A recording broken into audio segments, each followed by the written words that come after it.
Alam mo kung bakit ka-depress lagi? Tayo sa'yo bakit? Bukas pa kasi option mo eh. Iba kayo nagsasawa dyan? Paulit-ulit na lang. Hindi ka makakarating sa pangalawa hanggat hawak mo pa rin ang nakaraan.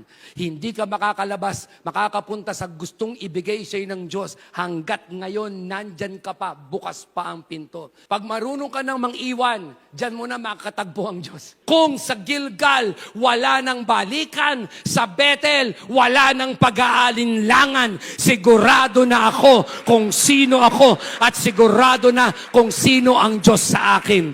My God is not only my Savior, He's my Lord. My God is not only my provider, He's my sustainer. My God is not only my healer, He's my protector. Settled ka na. Kaya kahit pangit ang nangyayari, settled ka na.